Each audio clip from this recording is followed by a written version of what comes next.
kulan wacan daawadayaal meel walba caalamka joogtaan ku soo dhawaada barnaamijkeena wararka isha sirdoonka qodobada aan maanta ku eegi doonano waxa kamid ah madaxweynaha Soomaaliya Maxamed Cabdullaahi Farmaajo oo laga yaabo inuu xilka iska casilo Imaaraadka Carabta oo cod si naadir ah u diray shacabka Israa'iil Masar iyo Ruushka oo ku kala aragti duwanaaday xaaladda Liibiya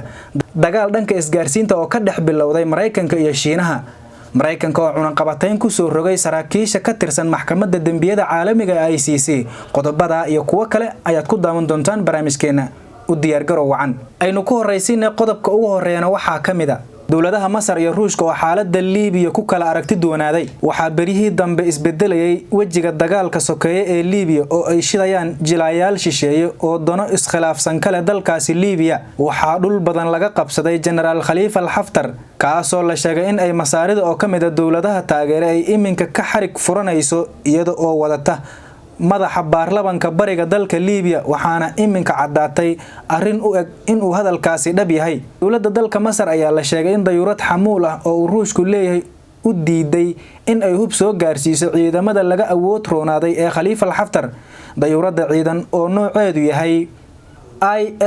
IL-76RF 767 hal ayaa ka soo duushay dalka Suuriya iyadoo oo doonaysay in ay ka degto garoonka Jufra oo ku yaala dalka Liibiya si ay ugu rogto shixnad hub ah oo ay siday sida ka muuqata qadka laga haga dayuuradaha waxay dayuuradu sameysay weecasho buuxda iyadoo oo ku noqotay halkii ay markii hore ka soo duushay horay ayaa waxa eedo isweydaarsaday dalalka Masar iyo Imaaraadka iyadoo oo ay Masar Imaaraadka ku dhaleeshay in ay kaliyood qaateen tallaabooyin soo dadajisay in uu guul dareysto hogaamiyaha afgambidoonka ah ee Khalifa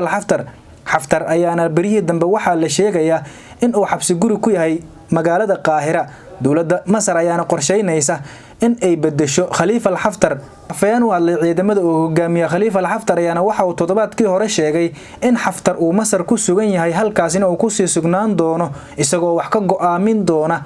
hanaanka lagu hagayo bariga Liibiya waa tahay daawadayaal qodobada kale inoo harana waxa kamid ah madaxweynaha Soomaaliya Maxamed Cabdullaahi Farmaajo oo laga yaabo in uu xilka iska casilo waxa soo baxay xog culus oo la xiriirta qorshe cusub oo in muddo ah la karkarinayay taas oo la xiriirta midow cusub oo u dhaxeeya maamulka Soomaaliland oo uu maamulka Soomaaliland ku ogolaanayo dawladda federaalka Soomaaliya sida ay ogaatay warbaahinta goobjoog qorshahan oo uu riixaya dalka Mareykanka ayaa waxa sidoo kale gadaal ka taagan ururada midowga Afrika midowga Yurub Itoobiya iyo dalka Djibouti waxaana ujeedku yahay in la helo qorshe dib loogu dhisayo midnimo dhexmarta koonfurta iyo waqooyiga Soomaaliya waxaana qorshahan kamid ah in madaxweynaha laga dhigo siyaasi ka socda dhanka Somaliland Muuse Biixi iyo ra'iisul wasaare ka socda koonfurta Xasan Cali Khayre waxa qorshahan salka u dhigay ra'iisul wasaaraha Itoobiya Abiy Ahmed oo sheekadan bilaabay kadib kulankii uu isugu keenay madaxweynaha Soomaaliya iyo madaxweynaha maamulka Somaliland Muuse Biixi Cabdi waxaana arintan iminka uu xil saaray madaxweynaha dalka Djibouti Ismaaciil Umar Geele iyadoo lagu wado in ay magaalada Djibouti isugu tagaan toddobaadyada soo socda wufuud culus oo ka kala socda labada dhinac waxa uu jadwalku yahay sida ku qoran warka in uu magaalada Djibouti degi doono madaxweynaha Soomaaliya Maxamed Cabdullaahi Farmaajo oo uu wehliyaan ra'iisul wasaare Xasan Cali Khayre madaxweynaha Somaliland Muuse Biixi Cabdi iyo wafdi culus oo ballaaran oo la socda ayaa iyaguna halka degi doona waxa sidoo kale shirka ka qayb galaya dalal fara badan iyo ururada midowga Afrika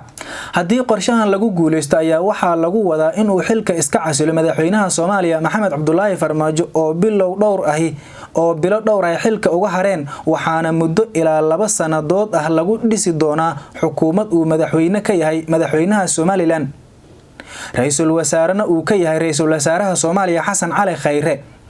arintan si kastaba ha ahaatee arintani waxay u baahan tahay waqti badan marka dhinacyo badan wax laga eegana wax shir iyo laba ku soo afjarmayo uma eka inkastoo qorshahani uu si hoose ku socday muddo sanado ka badan wuxuu hadda soo gaaray heerkii ugu sareysay iyo wajigii ugu dambeeyay waxaana si toos ah u taageeraya dawladda dalka Mareykanka dadka u dhuun daloola arrimaha caalamka iyo waxgaradka Soomaalida ayaa qaba haddii aan la helin xal siyaasadeed oo ay la timaado Soomaalida Soomaaliya ay gebi ahaanba jiritaankeeda halis galayso ay ku jirto Soomaaliya oo iminka 30 sano ka badan ku soo badbaadaysay xeerka caalamiga ah oo iminka u muuqda mid qadka ka sii baxaya oo la isu awood sheeganayo amaba mar kale la is adoonsan karo xaaladda qawaaniinta caalamiga ayaana isbedel weyn waxa ku keenay fayraska corona waata iminkana hadii aynu yara milicsano dagaal dhanka isgaarsiinta ah oo ka dhex bilowday Mareykanka iyo Shiinaha waxa muddooyinkii dambe cirka isku sii shareereysay dagaalka qabow ee u dhaxeeya dawladaha Shiinaha iyo Mareykanka kaas oo hadda u gudbay in ay isku weeraraan dhanka isgaarsiinta weerarkan qabowga ah ayaana bilowday kadib markii ay shirkadda Twitter-ka ee fadhigeedu yahay dalka Mareykanka ay hawada ka saartay ciwaano ay leeyihiin shaqsi si gaar ah u taageeraya dawladda dalka Shiinaha dadkan ayaa ciwaanadooda laga saaray hawada iyagoo aan lagu wargelin waxaana la sheegaa in ay gaarayaan 170 ciwaan arintan lagu haysto ciwaanadaasi hawada laga saar ayaa waxa ay tahay sida la sheegay in ay si khaldan u bixiyeen xog xasaasi ah sida darteedna hawada looga saaray sidoo kale waxa jira dad u dhashay dalka Russia oo iyaguna sidan oo kale hawada looga saaray ciwaanadii ay lahaayeen isla sidan oo kalena lagu eedeeyay in ay faafiyeen warar been abuur ah iyo sidoo kale ay bixiyeen xog xasaasi ah dawladda dalka Mareykanka ayaana dagaal hoose kula jirtay shirkadda internetka ku horumartay ee Hawaii taasi oo ay cunaqabatayna ku soo rogtay waata hadii aynu qodobkaasi halka kaga gudubno qodobada kale ay noo harana waxa kamid ah Imaaraadka oo codsi naadir ah u diray shacabka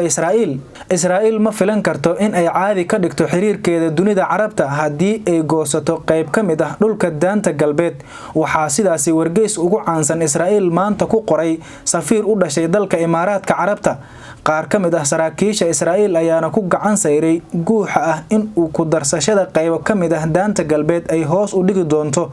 isu soo dhawaanshaha ay la sameynayaan qaar kamid ah dalalka Carabta gaar ahaan kuwa Khaliijka oo Israa'iil ay wadaagaan walaaca laga qabo dalka Iran hayeeshee codsi naadir ah oo sarkaal Carabeed uu u diro shacabka Israa'iil ayaa safiirka Imaaraadka ee Washington Yusuf Al-Utayba waxa uu ku sheegay in talaabadani ay noqon doonto la wareegid sharci darro ah oo lagu sameeyo dhul ay Falastiin doonayso in ay dal ka dhigato ku darshadaasi waxay xaqiiqadii si degdeg ah meesha uga saari doontaa damaca Israa'iil ee ah in ay xiriir ku saabsan horumarinta amniga dhaqaalaha iyo dhaqanka la yeelato dunida Carabta gaar ahaan Imaaraadka Carabta ayaa uu yiri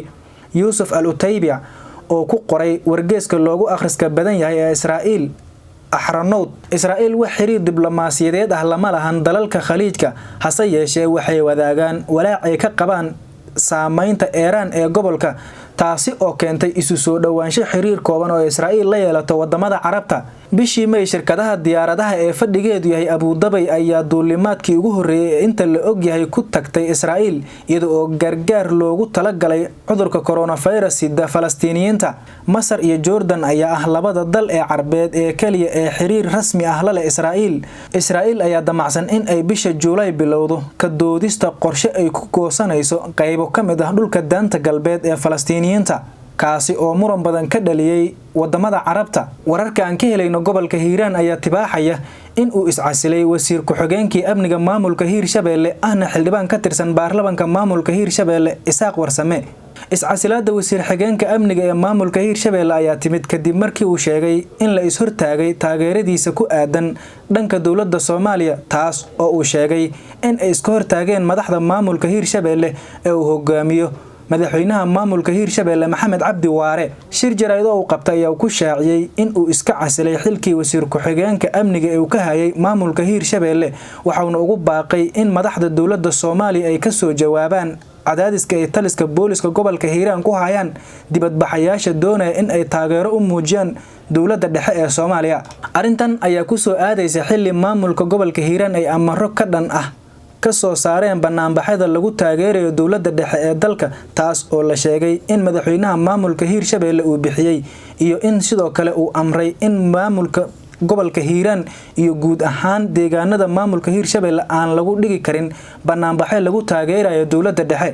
madaxweynaha dalka Mareykanka Donald Trump ayaa cunaqabatayn ku soo rogay saraakiisha maxkamadda dambiyada caalamiga ah ee ICC baaritaan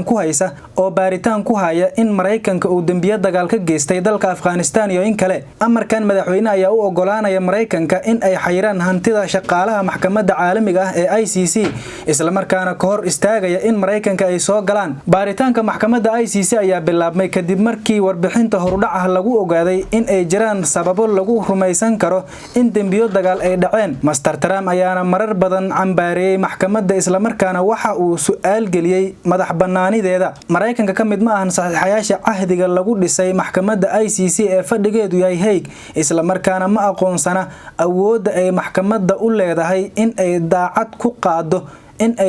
ku qaado muwaadiniinta Mareykanka. Khamiistii wax yar uun kadib markii amarka